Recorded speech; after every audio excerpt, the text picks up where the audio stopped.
Now, before we cut, we have to do like the proper intro. So I want you to like say like your full name, like your role, just because I don't think we did that. Oh yeah, okay, cool. Okay, so we'll just do like the intro bits. Can you hear us, Jit? Jit? Oh, goodness. So UFOs, huh? Yeah, that's good stuff. Is always the same in all movies, so it must come from somewhere. Which camera am I looking in? Because the one with the red light? So no, it's right left to the screen.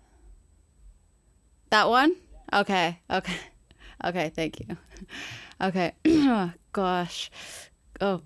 Hi everyone and welcome back to Decoded by Divers. Today we have Rodrigo from Moonray. Hi Rodrigo. Hi, thanks for having me. I'm Rodrigo Etcheto. I'm the CEO and co-founder of Moonray.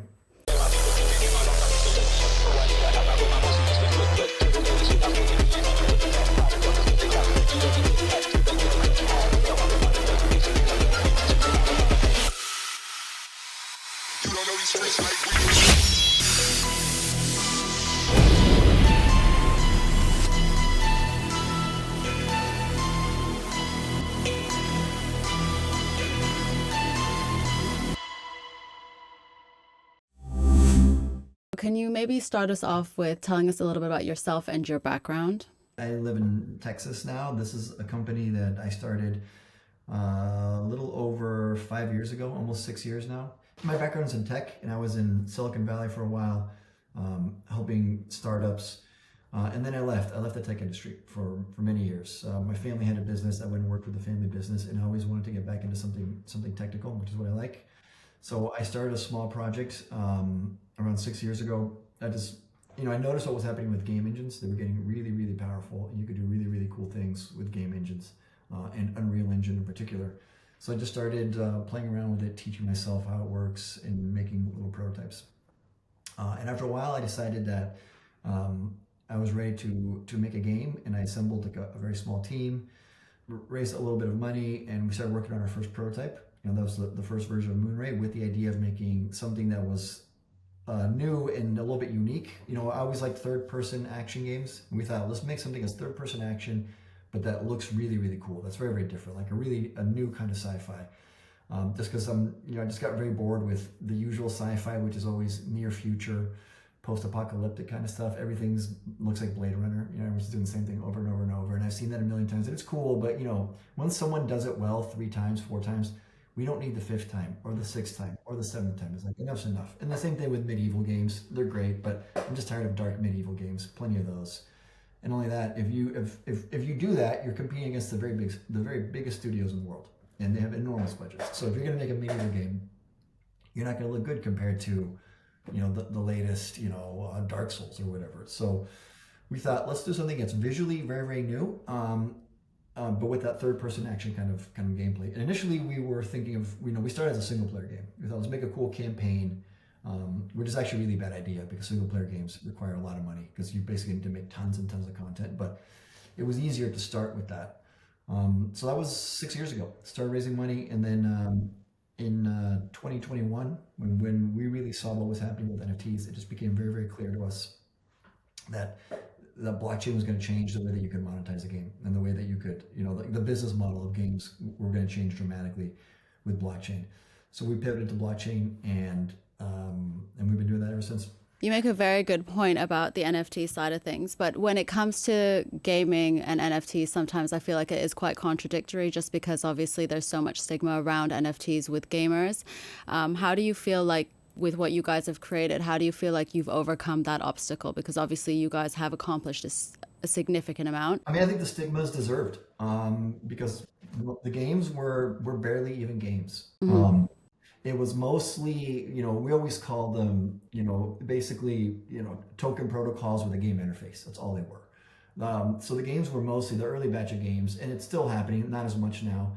Were just an excuse to sell NFTs or launch a token or do something like that. And then, if you don't want to make another DEX, okay, just call it a game, make some sort of game. The game's just an interface for interacting with a token network, basically. That's all it is. And the gamers saw right through it. It's not fun games. That's not fun. Trading assets makes sense if the asset itself is something interesting. People don't trade, I mean, we could always start trading rocks too. Is that fun? No. I mean, my kids do that, but that's not fun for us. And so it's like trading is not fun in and of itself. Trading things that are interesting is fun. So first you have to make a game that's actually a good game, that's actually fun, and that can stand on its own, compared to any Web2 game. The thing is that takes 3, 4, 5 years. So in the gold rush, especially the first NFT boom, it was, people made a lot of money just saying, yeah, we're a game, buy our NFTs. And everyone was buying NFTs like crazy. It didn't matter what. I mean, we talked to, investors, quote unquote, who told us, here's all you need to know about NFTs. Just buy NFTs. It doesn't matter which ones. All NFTs go up. It's like, okay. And well-known people that you wouldn't know. Who told you? Who told us that? It's just like, guys, that's You should tell us. You should tell us who told you that. I think you should tell us. Clearly, that's not going to work. So, but that was a mentality. So with that mentality, do anything you want, throw NFTs on it, boom, you're making money. And gamers saw that and like, this is just crap. It's just garbage. Which is true. I mean, we can all agree. And are you a gamer yourself? Yeah. I've been playing games since I was 4 years old. And our very first game system that me and my brothers got was the Atari 2600. Oh, wow. That's 1982. That was awesome. That does sound pretty awesome. And what's your favorite game today? Right now I'm playing Space Marine, the new Space Marine on the PS5. I use Xbox too. The thing is, my oldest son took the Xbox, and so it's upstairs where he plays. So we split. The PS5 is downstairs and the Xbox is upstairs. But I really love playing Halo. I love playing Halo. Halo is actually one of my favorite games. Yeah, I play Call of Duty, but I never win. So Yeah. I'm not good, but I try. So PlayStation 5 is a good, I guess, way for us to get into this one. So congratulations on getting approved to go on PlayStation 5. Can you tell us a little bit about that journey? Because obviously I think for anyone building games and integrating the blockchain, that's obviously like a dream for everyone. Can you tell us about that journey for you? Yeah, I mean, first we spent, just the last 3 years building the foundation of the game, especially, the technical foundation. What we realized, initially we thought, let's start with, a short single player campaign and add multiplayer, because really we wanted to go to multiplayer. But we saw that actually we would have to rebuild everything, and we rebuilt everything 3 times and design it for multiplayer. Like you basically have to build for multiplayer first, and then you can add campaign features later on if you want. But if you don't build for multiplayer from the beginning, it's just not going to work. So we spent a long time building the technical base of the game, and we really decided we're going to start with a multiplayer battle arena kind of game. And we've been building that and putting a lot of work into that. But you have to have something, because when you go to PlayStation and Xbox and you say, I want to launch on your platform, they're going to say, okay, well, what are you launching? And if all you have is a PowerPoint, I mean, maybe they'll give you a dev kit, maybe they won't. Maybe you got to convince them. It's going to be tough. If you're a big studio, they'll say yes. If you're a small studio, they'll say, well, who are you? We don't know you. If, however, you have a game, like when we applied, when we went to Soneium, we already had a game that was on the Epic Game Store. So all we had to do is say, well, what's your idea for a game? We say, just go to Epic and download it. You can see, here's how it works. Here's a game. So then they see that there's actually a real game. It works. It's a solid, it's a serious game. That makes it a lot easier. We're building on base. We're building on 2, really. We're building on base and on Soneium. So for us, first of all, we need a layer 2. We like Ethereum in general, just because I think Ethereum, especially with the superchain, I think it's going to be a standard. So I think you can see so many things are going to be L2s on Ethereum, and that's where we see most things going. So for us, base makes a lot of sense. We want to onboard Web2 users, and especially we're going for American and an American and European audience. And I think for that, base is going to be really well positioned to onboard. Like the base smart wallet is great, super easy to use. So that's the kind of technology that really interests us, is basically make it completely seamless for a Web2 user. It's got to be just totally simple. So we're deploying assets on base, and then we're also starting to work with Soneium, which is Sony Blockchain Labs. It's also an L2 on Ethereum. It's Optimism. It's it's part of the super chain. So what we see is basically Soneium is going to be the way to be like very consumer facing and reach the consumers, and eventually we hope the kind of people that are on consoles, and then to bring them into some of the financial things that you'll need to do. That's where we think base will be really useful. And since everything's on the super chain, going back and forth or moving things around is trivial. Okay, interesting. And then what made you decide to integrate the blockchain at all? Like why did you guys choose? Because you've created a great game in general. So what motivated you, I guess, to bring it to Web3? So for us, we're always looking for, I mean, we're a small studio. We're, under 50 people. So, and that's small in gaming. The big studios are 100, 200. And so we're always looking for an edge. What can we do that's different, that's going to make us stand out? And I think it's obvious that people want to own their assets and trade them. It's like everyone says all the time, but it's just super, super simple. I mean, if people are buying skins, they want to eventually, if they're not using the skin, sell it, or maybe get a skin that they missed. If you missed season 4 and now it's season 10, but you like the season 4 skin, or the season 5 skin, you can't. It's really tough to get, or you're selling accounts, and you play Fortnite, they'll tell you all the time. If remember, it's not allowed to sell your account and things like that. So that's really, really, this is a very obvious use case, and it's gamers want it. If you're going to do that, it's so much easier to use Web3 technology. I see people say, "Oh, but you can do it in Web2." Yeah, you can. You absolutely can. Just go write all the code, build your own servers, do all that, maintain the security. You can totally do it. But Web3 is a technology designed for that kind of financial transaction, designed for ownership and tracking ownership and letting people trade amongst each other. There's marketplaces that exist, so we don't have to build any of that infrastructure. For us, it's really simple to just do some integration work, and our users can trade with each other. So that for us is the primary use case. The other use case is if you have a multiplayer game that's competitive, so like a battle arena kind of game, like what we're building now, and especially if it's international. Our player base is already international. I mean, we have people in Asia, the U.S., and Europe, and you want to unlock. We call it the fat tail of esports. Again, people talk about esports a lot. You really can't build. You can't build an esports game because it has to happen organically. But you can lay the foundation and build a game that's going to be at least esports friendly or esports compatible. And then if you do the right things, hopefully you can build a community around that, and a community that's going to take interest in playing the game and play competitively. Now, if you have a global community and they're playing competitively, and you want to do things like tournaments or let people play against each other and let people, maybe put money on the line, maybe let people organize their own tournaments and put up, a prize pool and split it however they want.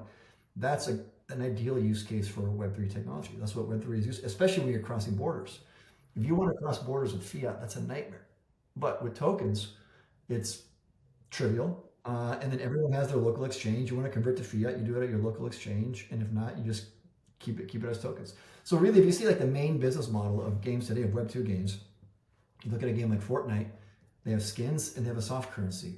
Well, if those are just, you simply do the Web3 version of those, you're giving the user more ability, it's like an enhancement, more power, more things to do. And for you as a game company, it's not that much more difficult to just say, okay, make the soft currency, let's use a token for the soft currency. And if the skins are NFTs, they can trade it with each other. I mean, it's the same thing.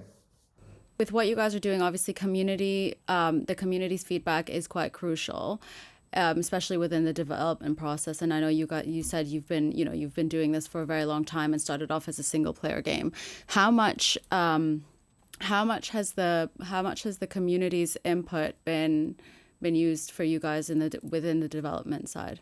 It's really, really important. We're constantly listening to the community. So we have people on our team that are dedicated to just interacting with the community, organizing tournaments, organizing events, just doing play tests, just playing along with people, and getting feedback on what they like, what they don't like. We push out a patch, a major patch like every 2 months or so, and every time we do that, the gameplay changes, the balance changes, and we have to hear back, oh, this weapon is overpowered, this weapon is underpowered. The jump, I don't like the way the jump works. It's not as fast as it used to be. Okay, what changed? So, especially if you're trying to make a game that's going to appeal to a competitive, esports kind of audience, the game has to be perfect. And the only way to know that is if you're getting feedback from other gamers. So we have a players council. We have a lot of players that we know that are professional esports players that give us feedback on what they like, what they don't like. We have all sorts of feedback forms. And basically we just stay in close touch with the community. What we're working towards is making a game that's fun and competitive, and then providing the tools for people to self-organize into their own mini communities. And if they want to host a tournament, they can. And we just step back from it, but we make the tools available for them to do that. So for that to happen, we have to know what it is that they want. Like what are they what are we missing? What is the game missing? And what tools can we give them to let that kind of grassroots organization take place? And that is, it's ideal for Web3 technology, but you also have to be, a game company that's willing to develop in the open. And we are, and it's not necessarily easy, but I think for a small company, it's the only way to do it. The bigger companies, you'll see a lot of times that they'll basically develop for 5 years, do an alpha, do a beta, and then launch. And then sometimes it works, and sometimes it doesn't. It can be tricky. I mean, I don't know the tech side, obviously, but like to be able to be played on PlayStation, there's a lot of adaptations. And obviously, you mentioned you're a small team. How have you guys been handling that challenge? So, I mean, again, the tools now are so good. So, we're building an Unreal Engine 5. And so once you have it running properly in Unreal Engine 5, deploying to other platforms, it's not trivial, but it's much easier and it's totally doable. So that's really the key, is that Unreal is just a really, really good and powerful engine. Actually the next Halo is being made with Unreal. So, and I think that the next, I think CD Projekt Red said that the next version of Witcher, they're switching to Unreal. So even these companies that had their own internal bespoke game engines are switching to Unreal. So Unreal is a really good standard for high performance games. I mean, it runs Fortnite. So now you know that you have the basic infrastructure to be able to run, a very large multiplayer game. So that's really the key. Make it work well on Unreal, and then from there, deploying to other platforms is doable. It takes work, but it's doable. What are some of like the key metrics that you guys have at the moment? Like, what are some of your well, let's say with your players? Like, what is like your range of players geographically? So, we have a strong following in the US. That's because a lot of the influencers we work with are in the US and in Europe. Um, so mostly US and Europe, but the more time that goes by, I mean, we have people in Korea that are following us. Asia is a big market. And for us, it's going to be very important in the future. Right now, we're mostly focused more on North America and Europe, just because it's a PC game and requires at least a decent PC. In Asia, is a little more mobile heavy, so they're really into mobile games. The installed base of PCs isn't as high as it is in the US and Europe, although it's still in absolute terms, a large market. So we look at that. We have, actually a pretty strong following in the Middle East as well. Turkey's a great market, and there's a lot of gamers there, and all throughout the Middle East, we see a lot of interest. So for us, I mean, we're still super early. I mean, we're still in our alpha. We think we'll be in alpha at least for another year. We're aiming to launch on consoles end of next year, and that'll still be an early access launch. But we won't. For us, our long-term plan is to go to where the gamers are, and the gamers are on Steam and on consoles. Basically, on consoles, there's 130 million Xbox and PS5s installed worldwide. Steam has around, I think, about the same in terms of global users. So that's really where the gamers are.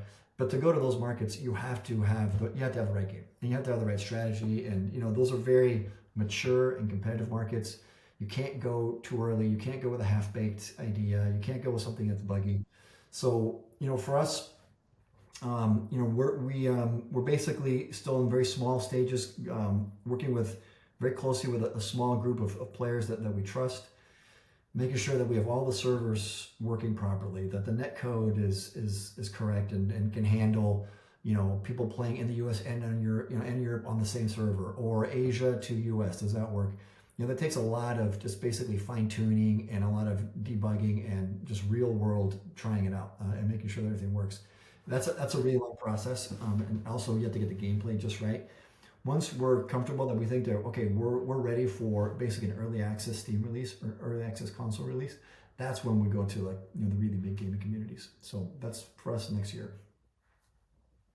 You mentioned the consoles and the PC. So do you guys actually plan on releasing on mobile?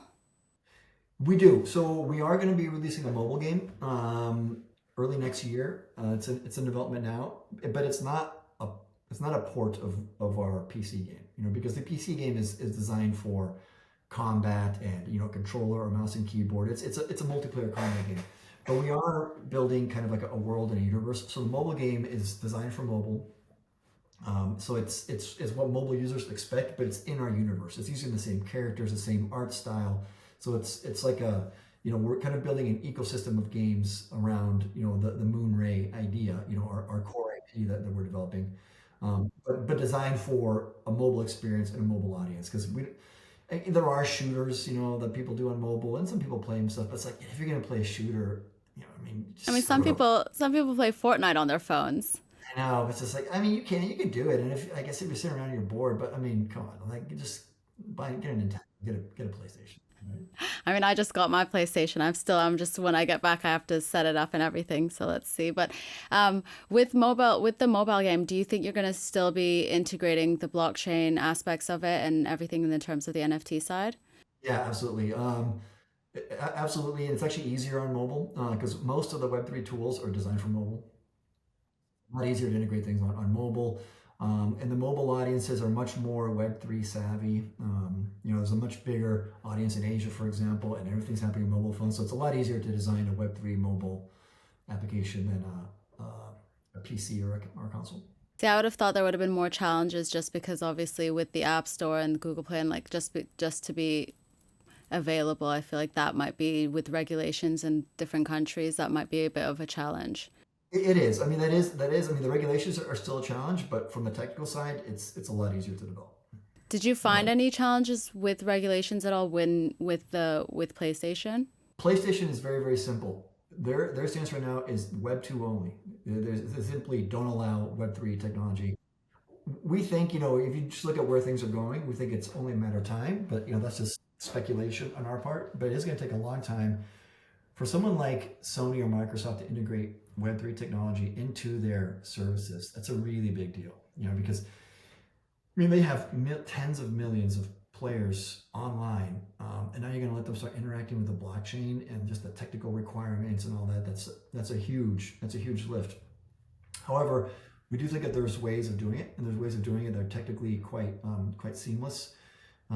So we're optimistic that there might be developments maybe faster than people think in terms of actual Web3 integration on consoles, but I think it's going to be in a very different way. It's still going to take some time.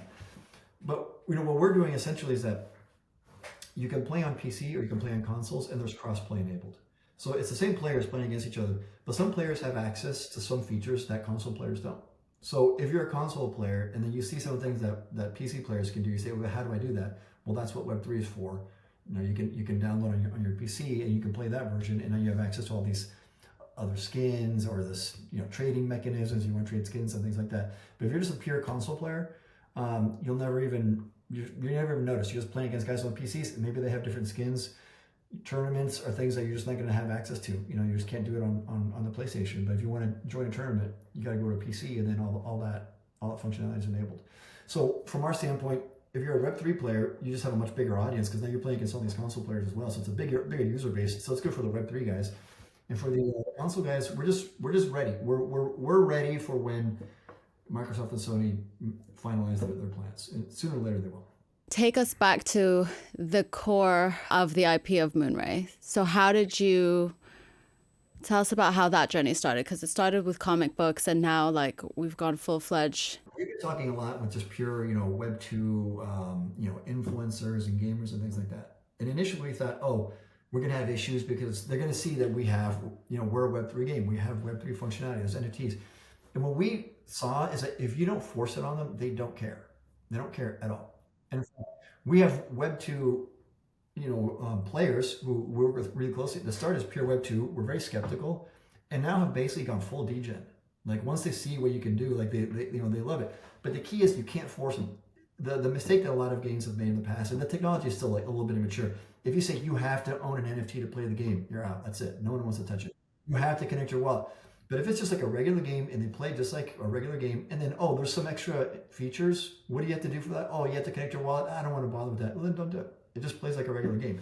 So I think that when the time comes, I don't think it's going to be an issue with Web 2 gamers. If you don't force it on them, they're going to be fine. Yeah, no, I think that, I agree with that. But I think what a lot of people try to do within Web3 is because, and I don't want to, be rude to other people building games in this space, but a lot of the times it just feels like it's first of all like they're developing a AAA game in under a year, and then they're expecting, and then they're saying, oh well, these NFTs are your alpha passes that are going to give you all this access, and then it's just, and then so for me it's just become like just being in the industry for so many years and seeing all of these people, it's just I hadn't seen anything different myself until obviously like with Moonray and there's a couple others but you guys have I think made the biggest impact in my opinion when it comes to actual from a gamer's perspective. And I think that's what I think is really special because it's also not common, and it's wild that it's also something that simple that's that was the key, right? Which is like just do it but as an option, keep everything as an optional like thing. Yeah, if you want to play it, just download and play it. That's it. It's it. Well, then if you want to do crazy degen stuff, we got you covered too. What inspired the IP? Because also the look of it, the how did I want to say it? It's just a very futuristic, like post-human sort of look of it, right? And the aesthetic, that's the word. That came. It started with again just me being bored with regular sci-fi. At least the sci-fi you see in movies and in games. I think maybe it's because it's so expensive to develop a game or a movie, and then people don't want to take risks, so they do what's done before. But if you look at comic books, people have really crazy ideas, and there's so much. The stuff that's happening in comics is just so much cooler because it's easier. You can just draw a comic; it's not that expensive, and you can do something really wild in a comic book form and put it out there. And it's not a $50 million investment like it is to. I mean, one of the last good sci-fi movies that I saw was The Creator. It's good sci-fi. It was really well done. It had a budget of $75 million. That was considered very lean and mean. Like if you read articles like with the cinematographers, like how'd you guys do it for such a low budget? Oh, we had a really small team and we were it's like $75 million. That's what you spent to make a movie? Because normally it's 150 million, 200 million. Okay, if you're going to spend $200 million to make a movie, people just let's make Transformers 5. That's it. We're not taking any risks. They want to get their money back. So you see the same things over and over and over. It's basically the same, it's just the same ideas. So that's kind of what started me is when I saw what you could do with Unreal Engine. It's like, okay, it's actually, if you're smart about it, you can actually do new things at a relatively low cost that look really, really good because the Unreal Engine is really, really powerful. Okay, so what would be something cool to try? And that's where, I'm really into all sorts of wacky stuff. I'm really into UFOs and stuff. And I was like, you know what? What would technology 10,000 years or 50,000 years in the future look like? And I always thought it would look totally organic. It's not going to look like pieces of metal bolted together, and it's going to look very, very different. So then we started to develop this idea of like, okay, there's this element and it's like a living element that has consciousness, but you can use it to make stuff. So beings are made out of this and equipment is made out of it. So everything like what's technology and what's alive kind of blends, and there's really no distinction between something that's created by another being or something that's born or something that's natural. That distinction just becomes totally blurred. I thought that would be like a really cool future to explore. And then it's you can do that in comics pretty easily. And then if you do it properly, you can do it in a game engine at a decent cost and make something that looks really, really cool. So when we start developing that idea, basically reach out to comic artists that I really like, that I really admire. One of them was Brandon Graham, who wrote a comic called Prophet, which came out like in the early 2010, 2008, 2010, something like that. I forget, like 10 years ago. It was awesome. It was really, really cool. Just really kind of crazy, far out ideas. So I just talked to him. I said, hey, this is what I want to do, and here's some of the ideas I have. And he said, yeah, all right, let's do it. So we just started working on basically comics and developing ideas. And then he brought along a friend of his name is Shersho, who's now our art director. And basically we just kind of, for like the first 2 years, we just let them just draw comics and do whatever they wanted. And we didn't even tell them, we gave them the very first kind of like idea of like, here, we want to do something post-human. Here's some rough ideas. We had some ideas already on paper, but we said, you guys just do whatever you want. And they would basically just write comic pages and send them to us. And then we'd share it with the game team. And the game team would basically use that as inspiration. So we saw it a little bit as like, a lot of times in games, they'll just find an IP, they'll license it, and they'll say, okay, let's make the game version of this. We said, okay, let's just make our IP as we're developing. And so we have the comic artists doing their things, and then we just share it with the game team, and the game team will just read it and be like, oh, that's a cool idea. What about that character? What about that environment? And then over time, we've just, so we have 2 books in the market now. They're, they're on Amazon. If you're in the US and UK, you can order. We're working on European distribution. You said US or UK? Yeah, it should be. Yeah, it should be in. I think you can get it on Amazon UK. We have a distributor out there. You'll have to send me the link because I'm in the UK now for like another, I think, week. So Yeah, so we have 2 graphic novels out now. The third is on its way to the printer, so that'll come out probably like late spring. And we're working on the fourth. So that's kind of like the main story arc that we've been building that really kind of shows the world and shows some of the ideas. And then we're going to start developing kind of like parallel storylines with some of the other characters. But for us, it's just really fun. Honestly, we just have a lot of fun doing it. and so just let's talk about this UFO side because you live in Texas, right? So do you believe in UFOs? Yeah. In Texas, is that not where Area 51 is? Or am I allowed to talk? No, that's in Nevada. Oh, it's Nevada. Oh, right, fine. There's a lot of Air Force bases in Texas, so there are a decent number of UFO reports, but mostly you see most UFO activity. It really goes around nuclear bases and things like that. That's where you see a lot of activity. Nuclear power plants. Have you ever seen one? No, no, unfortunately. Okay, well, it would have been fun. That would have been a fun. But there's a really if you don't know anything about the subject, the best documentary to watch is called The Phenomenon, and you can see interviews with a lot of people, military people, governors, I think really people that should know what they're talking about. And they know that the government's basically up to something. There's something going on, and you can see photos. I mean, there are photos out there now. People say, "Oh, it's not real. It's not real." All right, well, to each his own. But give it another 20, 30 years, and it's just going to be it's going to be out. To be fair, like one of the things I said is like they make so many movies, like they didn't get that from nowhere. Like that didn't come from nothing, and they're all very similar concept-wise. It's always the same in all movies, so it must come from somewhere. Yeah. What's interesting is early on the first reports, in the 50s and 60s, where there wasn't a lot of communication. It's interesting seeing people that were very white, like not in contact, especially when you go country to country. You can see people in the US and people in Brazil in the 60s giving you the exact same report of what they saw. And they weren't in a chat group, they weren't texting each other, that didn't exist. So what exactly is going on? But to me, there's a lot to it. But the most interesting aspect to me, one of the interesting things about UFOs is when you see some of the people that describe what they saw. First of all, they always describe it as an organic technology. It's seamless. It's all one piece. It looks like it's melted wax. There are no rivets. There are no seams. It looks like it's grown. And then some of the people actually describe the crafts themselves as being conscious. That like the craft itself, they say was communicating with them.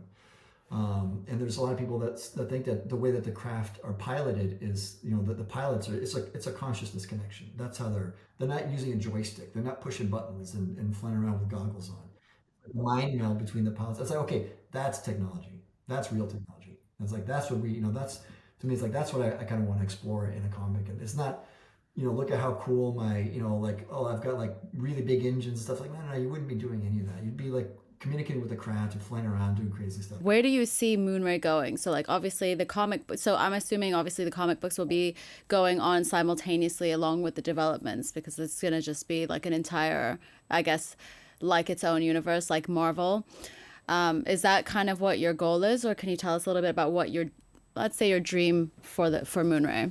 Yeah, absolutely. I mean, for us, we're going to continue to develop the comics because it's fun, and then it's just on the game side, it's super useful, and it's it gives us so many ideas and so many things to explore. Like we have way more ideas than we do time on the game side, so that's going to continue, and we would like to someday do more. I mean, we've done animation tests with big animation studios that do things for for the big streaming platforms, just to start doing, okay, if we wanted to develop an animated look that kind of matches what we're doing with the game and comics, what would that look like? What does it look in terms production costs, and like what are the practical steps? Like, could we actually develop a show that would be interesting and look different from other things and still be reasonable to produce? So that's something that we're actively exploring. That'll take quite a while, but that's also one of the things that I think. One of the benefits of Web3 is you can show that there is a big audience that's interested. You can raise money for things in different ways in Web3 than you can traditionally. And I think the same things that we see happening, all over, many industries, you're definitely already see it in videos. The markets are becoming more fragmented. You have multiple streaming platforms. So now you can you can start doing things yourself, like say with a, very short animated clips, put them on YouTube, develop your audience, start building it slowly, show that there is an audience, and eventually some streaming platform will take you up on it. So that's something that we're working on. It's too soon to tell, but sooner or later we'll get a show out there. Yeah, that's gonna be my next question. Do you ever see this, like, is your goal at the end of this is like to adapt it into like some sort of movie or something, but show? Yeah, I think it's we see it as like just different. There's different audiences you can reach in different ways. And you can't reach the same audience over and over just with like, oh yeah, here's another update to the game. Sometimes the same audience, you might say, listen, now watch this like 10-minute animated clip. It's going to give you more backstory on the video. Gamers are like that, but now you're reaching a new audience that may not have heard of the game. So we see everything kind of melding, and so that you're constantly doing game development, you're constantly doing comics, and then you're constantly doing some sort of linear content. And maybe it's very short, maybe it's 10-minute shorts on YouTube, maybe it's full 30-minute episodes on a streaming platform, and maybe it's some combination, but everything's itself. No, I mean, a lot of anime shows and stuff started like that, didn't they? So I can see that for sure. Yeah, there's definitely now the crossover goes in every which way now. So I think what's important is that you have something that can stand out. Something that's going to be interesting and unique, and and it takes a long time to develop those ideas and to show that there's something, kind of something that there's weight behind what you're doing. It's not just an AI PowerPoint that you put together, 3 minutes, which apparently is like a big problem in Hollywood now, that they get all these pitches. And it's just like it's all AI generated. It's like what you guys? There's nothing here, So I actually find it wild that it's just taken over so much. Like, it's people are using it. People are saying they're gonna be. You can use the AI. I mean, do you guys use AI to like build your anything for the games? we tried, and for us, it wasn't. We got nothing useful out of it. It's not, I think at some point it will be. If you're doing concepts, like concept sketches, yeah, you can. But I mean, honestly, like our art director is a comic artist. He just draws it quicker and he wants to get. The thing with AI that's you rarely get something truly new. You're totally new out of it. You want to do something very, very new. And you might spend as much time messing around with prompts and stuff. It's just like if you have a good artist, he'll just draw it. And then like, well, that's what I mean. Just do this is what I want. Okay, we'll just do that. So I think it's definitely gonna have its uses. There's a lot of things that's gonna help with, but I think it'll be pretty easy to tell. Like games that are made just like it's AI art, it's just gonna be uninspired. Yeah, I feel like it's taken a lot away from the creativity side of things, especially like you said, like it gets like inspiration from things that already exist, so there's nothing unique. And I think one of the things that you guys have is with your characters is that they're not even human. Like that's just come from someone's mind. Like AI couldn't have done that. I mean, now it probably can because it exists, so it will just take it from yours. Someday it will, but when AI can do that, we're gonna have to worry about bigger problems. Like by the time AI can do that, it's like all right, it's a new world. So until then, I still think human creativity is gonna be important. But but it is a problem. But I do think people are getting more and more savvy. Like you can tell now. I mean, when you get emails and it's written by AI, you can just tell. You can Oh just yeah. like, thanks for the AI spam. But thanks for that. I see it a lot actually with press releases. Like I could just read it and I'd be like, well, that's not a word any human would have written. That was AI. And you see the same with with games. It's you see a game and it's like, oh, it's set in a fantasy medieval setting. It's like, yeah, okay, I know exactly what the concept art you're going to show is. But apparently we were talking to guys that about how to approach the streaming platforms, and they told us one of the advantages you guys have is you have real art. Like the Netflix and Amazon are getting just pitches that are full of AI art. It's like, oh, we want to do a show, and here's what it's going to look like. It's all AI generated. It's like, is it just like two guys putting together PowerPoints? Or what? There's nothing behind that. So that's one of the things that for us, we want to do more in general in terms of building out the world, and it's going to take a long time, but it just takes years to really build ideas, build a community. But that's in the end what's valuable. I mean, what's valuable is having people that are interested in what you do. And then there's just things that you can do for that community, but that just takes a long time. And you have to build trust, and you have to show that you actually are doing something interesting and different. But once you start heading in that direction, other companies can see it. I mean, I think that's why for us, getting on PlayStation wasn't, from one side, it wasn't that hard, but it's because we spent 4 years building a game. If and if you go in month one and try and get on PlayStation, you're not going to get it. You're not going to get it. You got to spend 4 years building a game, and then you can get on PlayStation. So it's going to be the same with the show. But when we actually get a show, we will at some point. It'll be relatively easy because we spent 8 years building, building IP. I think that's amazing, to be fair, because most people building in the space have been building at most for like a couple of years, and you guys have you've done it the right way, like I must say. Who would you want to, because obviously these are going to be drawn characters, so who would you want the voices to be? I don't know. I have no idea. And we don't even know. We're still experimenting with the style. Like, I mean, actually, one of the things that we were experimenting with, and we did our first tests that we did with a big studio. They're called Real Effects. They did, like, for example, The Monkey King on Netflix. They did.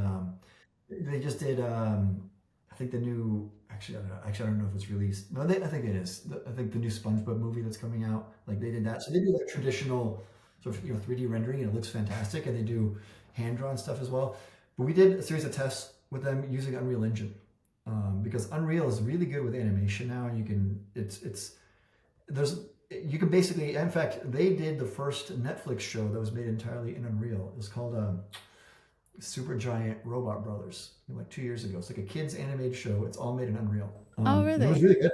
Yeah, it was really, really good. So basically, there's new production techniques they're developing as well, like new ways of making a show where the quality of what you can do with real-time rendering is so high now that can start to become, it's relatively small. It's not that big of a difference doing offline rendering, which is really expensive, and just doing it all in real time in something like Game Engine.